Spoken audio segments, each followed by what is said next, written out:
Support for Carolina Business Review provided by Grant Thornton.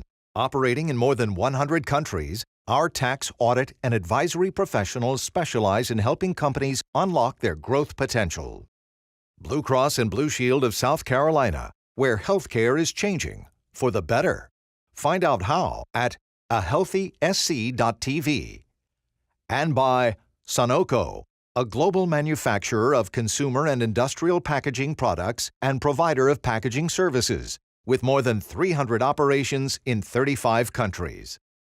Back to school, back to work, and just trying to get our bearings again. Many of us are trying to find our routine and momentum. We take stock of what is going on around us now in business and in our communities. Thank you for supporting the most widely watched source of Carolina business and public policy. I am Chris William, and for 25 years now, our goal has been to discuss and dissect those issues that are important and germane to North and South Carolina, and this week, no exception, we will try again.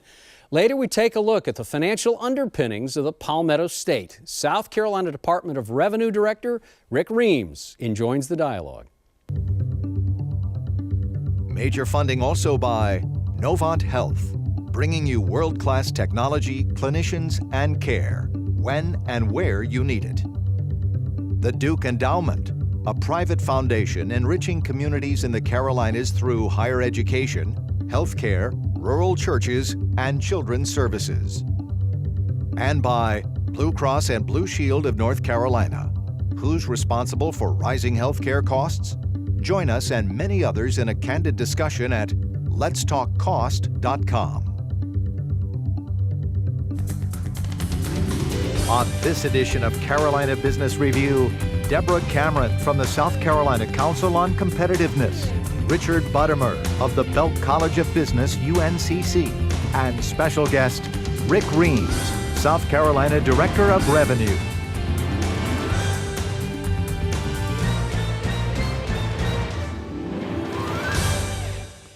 Welcome to our program and back to school. Welcome back to school, guys. It's unbelievable. I can't believe the summer has blown by.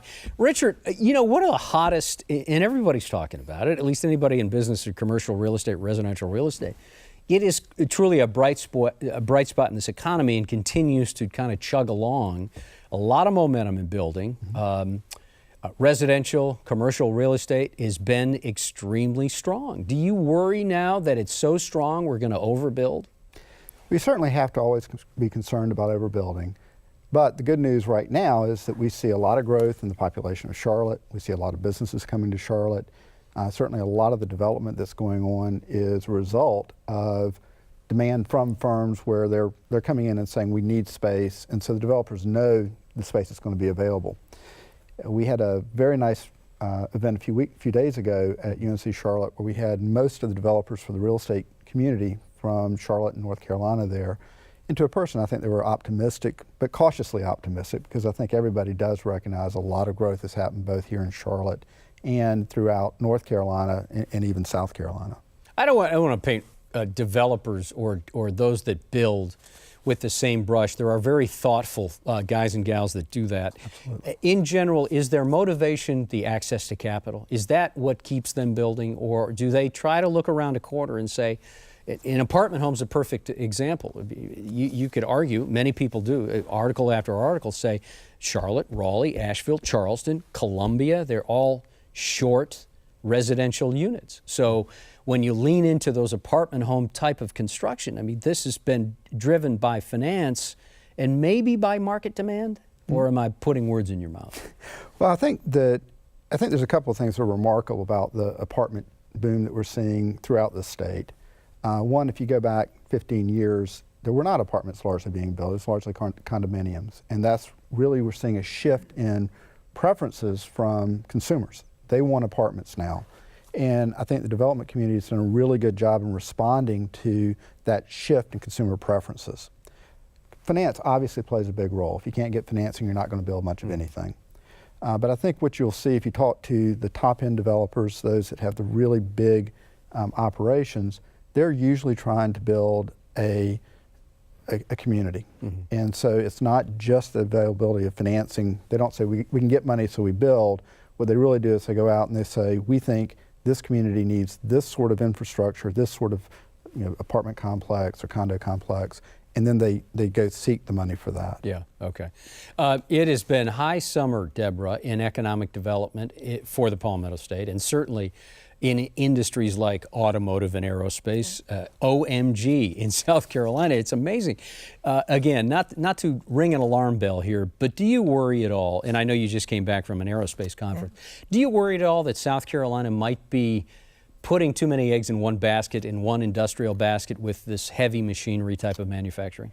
No, I don't, because while in some people's perception it may seem heavy machinery, when you look at all the industries and adjacent industries that support both the automotive and aerospace, whether it's IT, whether it's avionics, instrumentation, those aren't necessarily heavy industry. Those are very high-tech, advanced industries that support both the automotive and aerospace industry. So I really don't think we're putting too many eggs in one basket. You mentioned our conference. We just took stock of what the aerospace industry looks like in South Carolina, and we try to do that every couple of years. And the good news is it's still growing. It's still growing in North Carolina. We were here last week supporting their conference because we do believe in this collaboration effort of what's happening across the Southeast, particularly as it relates to aerospace. You know, it is a non-political entity, if you will, to some degree. How would you approach this idea that North Carolina maybe ought to consider a different way to piggyback, and that's not the fair way to say it, maybe partner with South Carolina's success in aerospace and also automotive, because it would seem like North Carolina has a proclivity to lean into that space?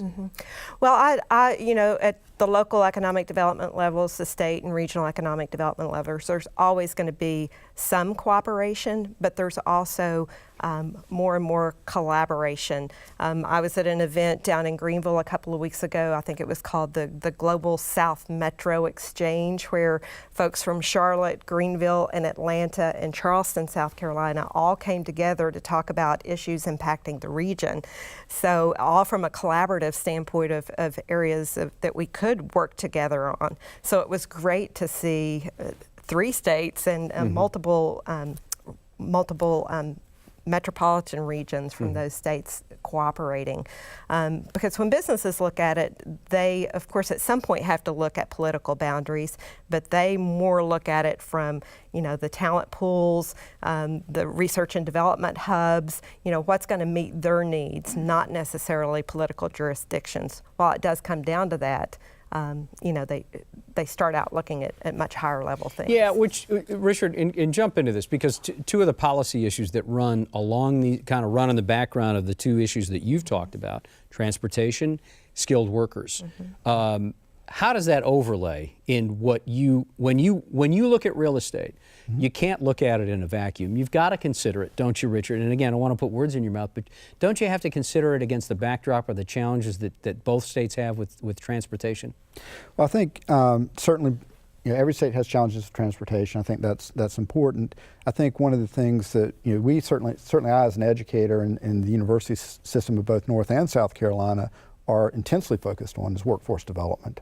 I think we're not going to have the type of industrial base that we want to have if we don't continue to produce the talent that is needed to support that. Manufacturing industry today, if you go into like the Boeing plant in South Carolina, for example, the people that are being hired to work in that facility have to be highly skilled. They are not the machinists of 45 years ago. They are really high-tech manufacturing specialists. And so the educational system, everything from the high schools to the community colleges to the university systems, really have to be focusing on developing that workforce that can fit sort of all levels of industry. So, Deborah, when does, we've been talking about this for at least 2 or 3 years, when does the lack of access to that pool, that workers' skills gap pool, when does that start becoming very punitive to continued growth? Well, I think with intentional, mindful attention being paid to it, I don't know that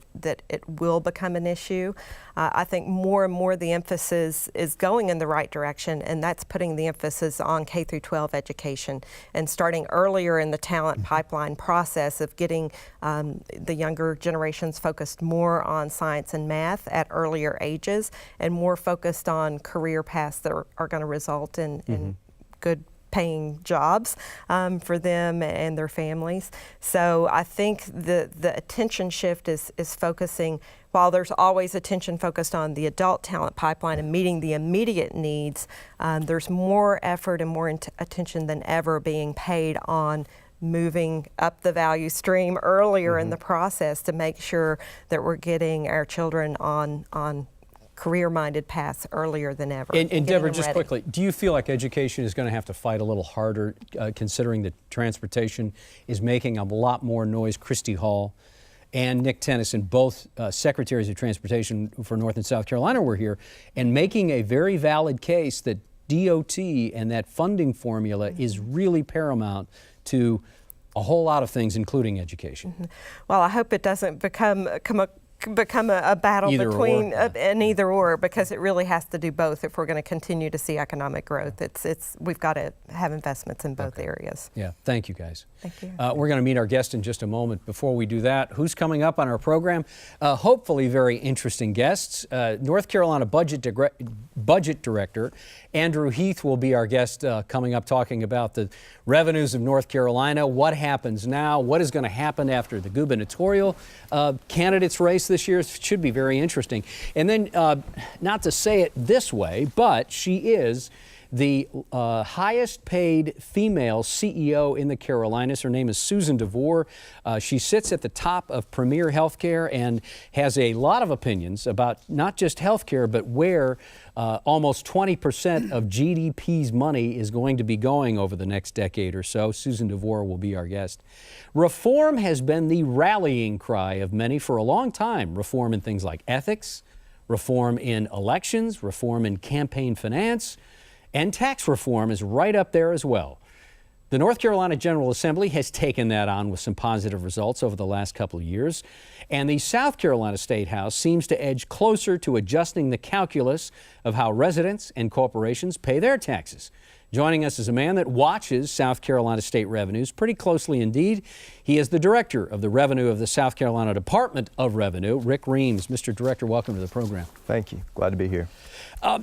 So, Rick, let's start with that way, with a broad question. What is the best way for South Carolina to grow that revenue stream?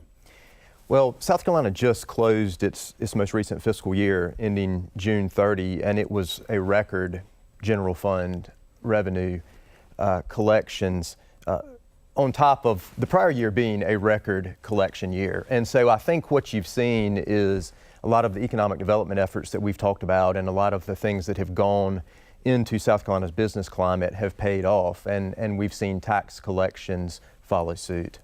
Where do you think, where has most of that growth come from? Has it come from individual tax returns?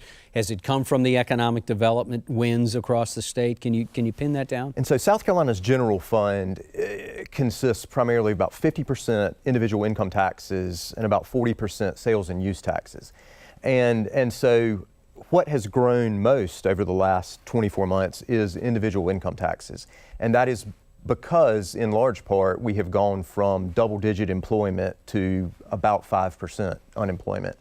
Double-digit unemployment to 5% unemployment. And so what that means is that you are taking people who were paying zero taxes and putting them into a system paying taxes. And you've seen the revenue growth follow suit again. Is there, do you all within the office, do you all have, and I'm sure you have thoughtful dialogue, I don't want to imply that you don't, but what is what's the thoughtful dialogue about, not about planning for revenue growth, but not getting out, I'll use this term, not getting out over the tips of your skis when it comes to forecasting revenue growth? That's a great question, because government rarely meets a dollar it doesn't want to spend. And so one of the things that we've got to be careful is not to get ahead of ourselves. We've had record revenue growth, but frankly, we expect to see it slow a little bit. And that is in part because you've seen unemployment go from double digits to 5%, and you can't continue to have growth in individual income tax when you're nearing full employment, as the economists would like to say. Richard, question? You know, one of the things I know was really important when you first came in was South Carolina had a data breach. You've put in a lot of procedures and processes to prevent future ones. One of the things that has happened over the last few months in the presidential campaign is we've seen data breaches coming from not just a typical hacker in a back room, but appear to be state-sponsored. How does that change the way you think about data security, that we're now starting to see state sponsors coming into the United States to do hacking? So, and there was a data breach at the South Carolina Department of Revenue in 2012, and I'd like to remind everybody, I was not at the agency when that occurred, but I was brought in to help mitigate some of the effects of it. And it was to some extent a wake-up call for both business and government with respect to cybersecurity. And unfortunately, it's the new reality of modern life, that these events are going to continue to occur. And unfortunately, you're also seeing more state-sponsored cybersecurity events because governments have found out that it's profitable and beneficial to them. Deborah? Yeah, I'd like to follow up with a question, Chris, because since you've been there, you've implemented a lot of what in the private sector companies will refer to as continuous improvement or lean techniques, using a lot of technology and implementing metrics to measure the efficiencies of the agencies. Can you talk about how it was to go through that process and implement those things, and what kind of impact has it had on the culture of the agency? So with respect to cybersecurity, we've attacked it in a number of ways, and one of the biggest is employee training. What all the cybersecurity experts will tell you is that 80% of the threats can be avoided with proper training. And so we have nationally accredited cyber training for all of our employees. And we've also done a lot of organizational changes where we've strengthened the personnel and the structure of reporting for those personnel. So it's been a challenge because anytime you have security, you have to balance security with operations, right. and that's a delicate balance. But we've managed to thus far feel good about what we've done. You know, we hear about these data breaches. We hear about it at Target. We've heard about it at the state of South Carolina. 4 years past now after the massive 6 million plus data breach of South Carolina residents. What has been, what has been the result? And not how you've mitigated it, Rick, but what has been. How many folks, do you have any data on how many folks really were affected, what it cost the state, what it cost the residents of South Carolina? Is there a liability to what happened 4 years ago? Law enforcement will tell you that they cannot tie, and this is federal and state law enforcement, will tell you that they cannot tie a single case of identity theft to the South Carolina data breach. And that sounds good. But unfortunately, maybe the reason for that is because there have been so many other data breaches that it is almost impossible to determine whether an individual's identity was stolen in the South Carolina Department of Revenue data breach, whether it was stolen in the IRS data breach, whether it was stolen by your receptionist at your doctor's office writing your social security number down. So law enforcement says there has been no direct result of the data breach. I will tell you that it was a wake-up call, and there has been a cost associated with that because we've invested heavily in cybersecurity at the state government level, not only at my agency, but across the board at the state government level. Let's talk a little bit about tax reform. It seems like the State House is going to take this on in the next session. 14-member panel has been named, not convened yet, but this 14-member panel is going to look at what tax reform could mean for South Carolina and exactly what the steps forward are. How invested is DOR, your office, in this, and how critical is reform needed? Reform is desperately needed. What we have in South Carolina and many states is a hodgepodge of special exemptions and tax credits, and that's just bad tax policy. When you have tax credits and special loopholes for particular industries, someone else bears the cost of that. And so what we would like to see is broad-based reform where you broaden the base and lower the rates. And we think that that's better for everybody. unfortunately, the sales tax exemptions and many of these credits are entrenched, and it's going to be difficult legislatively to fix them. We're glad to see Speaker Lucas convening this panel, and we hope that it will be productive. Of course, in 2010, a similar panel was convened called the Tax Realignment Commission, which issued a 200-page report with many, many findings for broadening the base and lowering the rates, and I don't believe a single one of those recommendations was enacted. So hopefully this second bite at the apple will be the time that it works. Richard? So if you could just get one thing to get through, what would it be? What do you think is the single most important reform you could have? One of the big things that the governor has pushed is income tax reform, individual income tax reform. When you look at South Carolina's tax rate, it is the highest in the South from an individual income tax rate perspective, and it is the 10th highest in the country. North Carolina has had significant tax reform in the last 5 years, and I think they are seeing the benefits of that in the form of more economic development and higher tax collections. So we would like to see the individual income tax rate go from its current rate of 7% down to 5% over a number of years. Of course, it's challenging to cut taxes in the face of additional needs and demands, but that's one big thing that the governor's on record supporting. Deborah? What do you think is different about the panel that's convened this time? Is it timing? Is it political will? Is it what's going to cause it to move forward this time that didn't occur the last time? Well, this time it is a panel consisting solely of legislators and solely of House members. And so those are the individuals who vote on tax reform, and those are the ones who assign it to the appropriate committee and have it work its way through the process. So hopefully having those individuals vested in it will be more meaningful. South Carolina Department of Revenue has been, I'm not telling you anything, but has been in an ongoing dispute with Richland County about this penny sales tax reform and how to deploy it, how to spend it. Why, opponents will say Rick Reames and DOR are overreaching, they're being aggressive here. Why do you feel it's important for DOR to take such a vested interest in what Richland County is going to do with that penny sales tax? And of course, that's in litigation right now, and so I won't talk too much about the specifics of that case.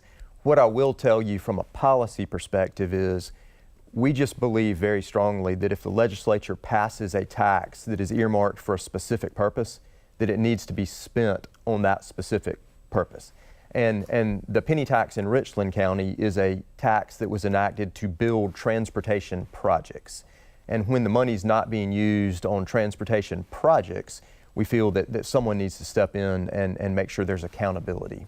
Which is, thank you, that's a great word. Is this a new day in accountability and how public dollars are being deployed and spent? Well, what you have seen as a result of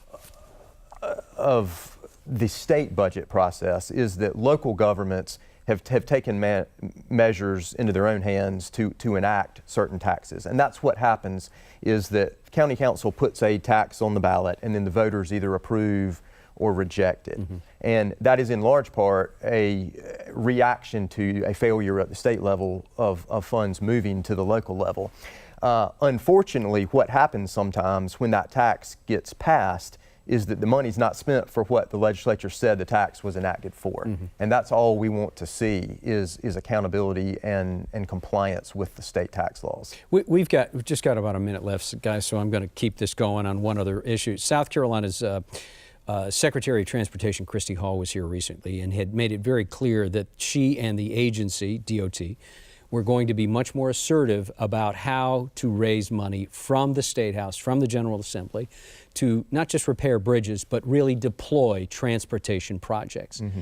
In less than a minute, Mr. Director, do you fall in line with that? Are you in favor of figuring out this DOT model? Yeah, and Christy Hall has done a great job, and we're very glad she's there. I think Christy has recognized that the worst thing we can do is dump money down a black hole, and that there's got to be some significant reforms inside the agency before you continue to dump money on top of it. And we didn't get into this problem with our roads overnight.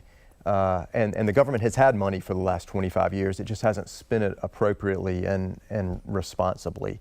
So it's going to be a long haul to get where we need to be, but I think we're headed in the right direction. Thank you. Mr. Director, thank you for making the trip. Thank you. Please come back, because I can tell you got a lot more on your mind you like to share. But it's good to have you here. Glad to be here. Thanks. Thank you. Deborah, thank you for being here. Congratulations on a great conference. Thank you. Aerospace, certainly a hot issue. And Richard, good to have you on the program. Major funding for Carolina Business Review was provided by the Duke Endowment, a private foundation enriching communities in the Carolinas through higher education, healthcare, rural churches, and children's services. Blue Cross and Blue Shield of North Carolina. Who's responsible for rising healthcare costs? Join us and many others in a candid discussion at letstalkcost.com. Grant Thornton, operating in more than 100 countries, our tax, audit, and advisory professionals specialize in helping companies unlock their growth potential. Novant Health, bringing you world-class technology, clinicians, and care, when and where you need it. Sunoco, a global manufacturer of consumer and industrial packaging products and provider of packaging services, with more than 300 operations in 35 countries. Blue Cross and Blue Shield of South Carolina, where healthcare is changing for the better. Find out how at ahealthysc.tv. And by viewers like you. Thank you. Promotional consideration provided by Business North Carolina Magazine. For more information, visit carolinabusinessreview.org.